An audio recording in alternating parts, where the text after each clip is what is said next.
Hey guys, Nick Carter here. Just want to let you know that my movie Dead 7 is now out officially on Amazon Video. So I'm going to do a live Facebook chat tomorrow, August 25th, to talk about it with all the fans. You can go ahead and comment on it below and ask me all your questions, and I'll be answering all the questions live. So I'll see you tomorrow. Well, hello. I am live on Facebook right now. I'm Nick. Greeting. No. Anyways, I'm super excited to answer all.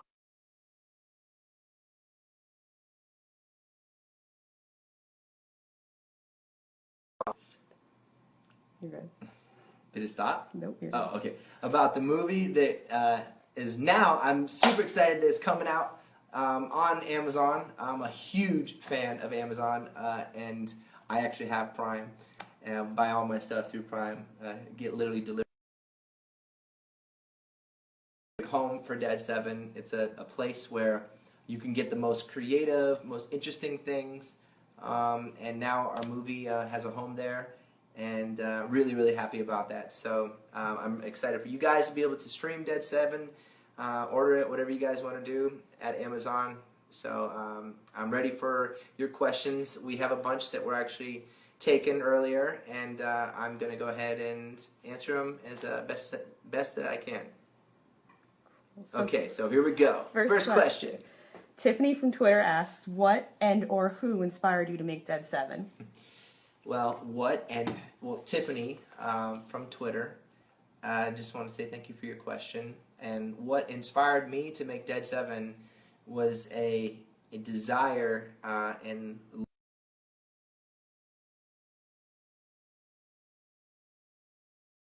watching all sorts of movies. I mean, movies are a big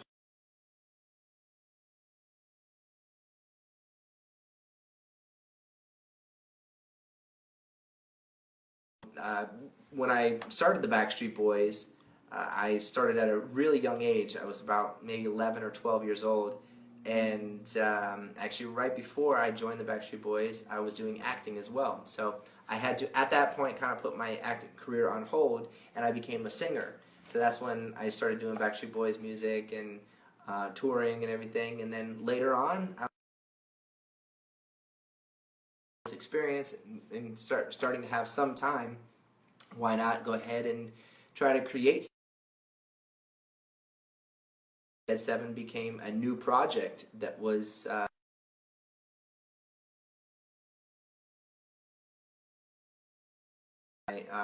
creating it with the Asylum. Whole new script, brand new from scratch concept, and it was fun. It became something very special. So what inspired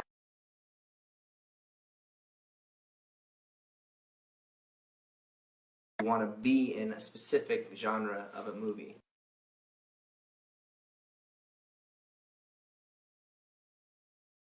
Genre. Well, I think what draws me, well, first of all, Christina from Facebook, just want to say, is that it's an opportunity, it's a chance that it's a time where you get to play and act in something that typically isn't what. We are back. I broke the system. Sorry, Amazon. Anyways, what was the question again? It was, okay, so yeah, when it comes to the horror genre, it's just what doesn't happen in life, and so you want to be a part of something that's so extreme. I believe that I have sort of a dark side to myself, and it allows me to kind of project that and let that side of me out, and especially with other movies, with the writing and the directing and the acting. So it's just a world that I think is fascinating to me when it comes to horror, and it gets your blood pumping. It gets your adrenaline rushing, and it's really, I just like being scared and love scaring other people. So Danielle asks, was there a part of making Dead 7 that was surprisingly difficult or surprisingly easy? So Danielle S. Okay. So was there a part? Well, the parts I think in making Dead 7 that were easy. I mean, I guess you could say the creative side when we started from scratch, creating this whole new movie, Dead 7, completely unique, is, I'd say, probably the easier part. When we got on location and started filming, and we did the entire, like, the different elements, the different locations, and then you have to film it in a certain amount of time. I mean, we literally only had 18 days, and trying to get a lot, kind of, I wanted to get everything done, you know, but it was hard, and it was a lot of stress. But when you're on location and especially you're out in the elements and you're doing things that, when there's snow coming, there's hail coming, I mean, that's what it was like on one of the scenes on top of the mountain. There was so many things, so many extremes when it came to the elements. I mean, we were freezing, then we were hot, you know, and luckily I didn't get that sick. So, but I'd say those were the hardest parts of filming, is the elements. So Mimi S. from Facebook asks, if you could choose to be another one of the characters, which one would you have picked and why? Well, if I could choose to be another one of the characters in Dead 7, I'd probably pick either, maybe,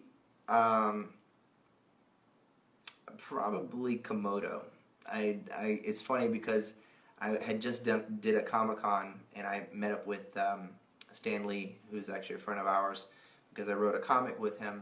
It's a Backstreet Boys comic, and this was a while back ago, and we were talking about it, and I was looking at the characters, and I mean, we had like little action figures and stuff, you know, and I remember we did it through Burger King, so whenever someone got like a meal or something, so it's funny how Komodo turned out to be myself, or me, in the previous Backstreet Boys comics. So, but I think his character's cool, but I think also too, just the typical, just the old-fashioned Western, because for me, being Jack and being that kind of Clint Eastwood type character, or you know, from, you know, A Few Good Men, or Hang 'Em High, or those old movies, the spaghetti westerns that I used to watch, was a dream come true for me. So playing Jack was, I think, the perfect character for myself.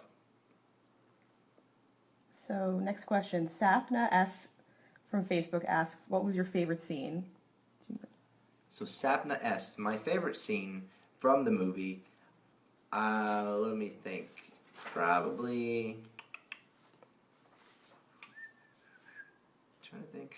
Okay, my favorite scene actually was a scene that I had some input when it came to the action sequence of it. So we go through this like little barn, or this little side house or something that's kind of abandoned, and I talked with Danny, my director, and I said, Danny, I really want to come crashing out of one of the, like, a boarded up sort of wall. So they boarded up all these walls, and I'm like, I want to do my own action. You know, it felt like it was like Tom Cruise or something. So then, and then I kind of like start going off on this zombie, start punching him, and so that was like my favorite scene, because I got a chance to really get gritty and dirty and kind of roll around, and so that whole sequence and the design of it, I really contributed to. So Vita T asks, are you currently planning to act in or direct anything else? Well, Vita, I definitely am interested in doing more acting. The thing is that right now I'm focused on the next Backstreet Boy album, which we are recording right now, and also an announcement of a possible leg for my solo tour, which is coming up maybe in November. So we've already discussed that, and it's on the books. So the thing is that it's about time. I have two different screenplays, one called Evil Blessings, and then the other one, which is called Flesh and Blood, which maybe I could go back to and do. But I think that it just depends on time, because right now we're preparing for some big news coming up early next year with the Backstreet Boys, with a brand new tour and a new album. So really excited about all that and preparing for that. So from Twitter, Franna asks, how are the character roles decided for the cast members of Dead 7? Well, obviously, I was able to have a lot of influence in the character selection of Dead 7 because of my involvement, with the writing and creation of the new project with the Asylum, and so we were able to really compromise and come up with the different actors that we felt would really contribute to the film and also make it very interesting and something unique that has never been seen or done before. Experience when you watch the movie. Jessica K from Twitter asks, how long did it take you to film the entire movie? Well, it took about 18 days to film the movie, and the thing about it is that while we were filming, we were also writing the movie at the same time. So it was definitely challenging. I guess that kind of goes back to the other question, what was the hardest part? That could have been even more harder on the actors, because every single day we didn't know what we were saying or what we were acting, because it was being written the night before with the whole new movie, Dead 7. So, anyways, I think, but it was still, we'll never forget it, and it's going to be one of the most memorable things, and it was so much fun. From Twitter, Lisa A asks, what was your most memorable moment as an actor or director from filming Dead 7? Well, as an actor, my most memorable moment was probably just the entire situation, thinking that, wow, this is something that I was finally able to have come to life, and seeing it, go from the paper to the actual characters, it's something that's unexplainable. And as a director, I think that was the other part of the question. I was able to co-direct, so I really kind of I turned the hat over to Danny Rowe, my friend, and he was really able to work with everything that was thrown at us, and I was there to contribute as much as I could, but really focused on the character, because it was hard. It was definitely hard to wear all those hats at the same time. From Twitter, Catherine asks, what were some last-minute changes to Dead 7 that you're glad made the cut? Some last-minute changes to Dead 7 that made the cut. There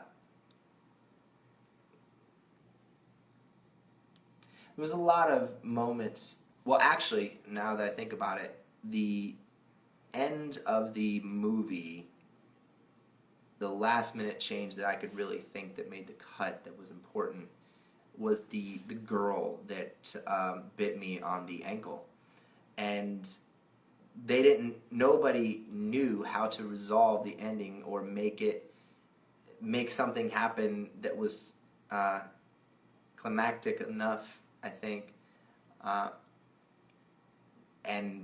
So we were on set, and I was talking about it, and I saw this little girl, and she was adorable, but when you put this zombie costume on her and the makeup, she was actually pretty eerie, and I suggested it to Danny Rowe, and I said, well, Danny, why don't we have her, take me out instead of like Deborah, who played Apocalypto. Why don't we try that to just make it seem as if it came out of left field, that it was something that was unexpected, and it turned out, I think, to work out better, because, and I really fought over it with them to try to, and we actually had, one of the hardest things was trying to make the little girl follow the directions, because she was so cute and she was so innocent that we were trying to make her just really mean, and then she wanted to go to her mom and then hide away. So it was tough to get the right shots, but we did. So I think that was probably one of my favorite moments that was added into the film at the last minute. Wait a minute, they didn't see me? No, they weren't, but they flipped it around so you can Oh. get up close and personal. Okay. Hey. Oh, so you mean answer live questions? Mm-hmm. Oh, okay. All right, let's see. How did you feel acting with Lauren? It was so awesome acting with Lauren because I was able. Now we have something that is uh, in stone, something that we'll always be able to look back onto and say that we did it together. So that was a lot of fun. Hello from Australia. What's up, Australia? I love Australia. We love it. Can't wait to get back out there. I was hiking the other day. This is very random, but I thought that I saw a funnel web spider, in Malibu, and I don't know how that could even be possible unless someone smuggled a funnel web spider out here. Anyways, when is the next PSP tour starting? I'd say maybe March next year for another tour for Backstreet. Let's see. Which BSB member was the silliest on set? Obviously, Howie was more hysterical, and his one-liners. I mean, it's literally, you can't even describe it. He's so funny. Where's your favorite place to visit? My favorite place to visit, where you live. That's it. So about this tour, when will we get more info? No, can't get it right now. Miss you. Kisses from Argentina. Hello, Argentina. Love you, Argentina. What was the hardest scene to shoot? The hardest scene to shoot in Dead 7, probably... It's probably when we were up on top of the mountain, because it was so cold, and it was hilarious in the movie. Yeah, AJ's laugh is very funny. Let's see. Love you, Nick. Thank you. Love you too, Tanya, amigo. You need to come to Colorado. It's interesting. There's some places in America that we didn't make it to on our last tour. I'm hoping that people want it enough, and Colorado's one of those places. Miss you, tons. I'm missing class for the Yeah, Maura Sullivan. Sorry. Let's see. Did you want it back? You got more questions? Okay, I'm going to give her back and you can ask more questions. Last but not least, Carolina or Carolina from Twitter asks, do you get new ideas or inspirations from your fans on social media? The interesting, well, first of all, Carolina or Carolina, we can't, and choose from where? Where? Just she asked it on Twitter. You will know who you are. Now, the inspiration, sorry, that question again. Do you get new ideas or inspiration from your fans? Oh, yeah. So the inspiration that comes, first of all, Twitter and social media has become such an amazing place to go to discover things that we as artists or people might not necessarily know, or to kind of inspire us to do some things that we would not necessarily do. And that's what's amazing about social media and the interaction that we have with you guys. And so as far as things that we have gotten, that I mean, anything from, movies to ideas for songs to just people sometimes. The funniest thing the other day, a girl asked a question. I mean, this obviously this doesn't inspire, but it shows you the interaction. She's like, or I've met people or talked to them, different actors, different singers and people. So it's such an amazing world that it brings us so much closer, and it definitely inspires. So it's a cool place to be. Okay, last question's from Sarah. Did anyone prank anyone while filming was going on? Well, I was actually in my room trying to take care of Lauren because we didn't know on set that she was 100% was pregnant, but during the entire movie she was pregnant, and so she probably wouldn't say it, but she was slightly moody, and so I had to deal with her and help her and kind of be with her in her room. So I was constantly in my room, but across the hall was Joey, and every single night he was, and all the boys were all hanging out, and we could hear him in the hotel where we were staying. And so I'm sure that Joey definitely has some stories and some things that he's done, because he was more than a prankster, and And so I just want to say thank you so much, and I want to thank Amazon. I love Amazon. We love Amazon so much, and like I said, I watch all my favorite TV shows and get all my things from Amazon. So it's the only place I go, and I want to thank them for bringing Dead 7 and giving us a home. I want to thank the Asylum for helping me write this brand new script. Also, I want to thank all the fans out there. Thank you guys for being loyal and sticking with us through the years and being there every time we come on tour or we do a new movie or project. So look forward to the new Backstreet album and the new tour. We got a lot of great stuff we're about to embark on this next year. So get ready. You guys are probably going to get burnt out on us. So thank you guys. I hope you enjoyed Dead 7, and all my love to you.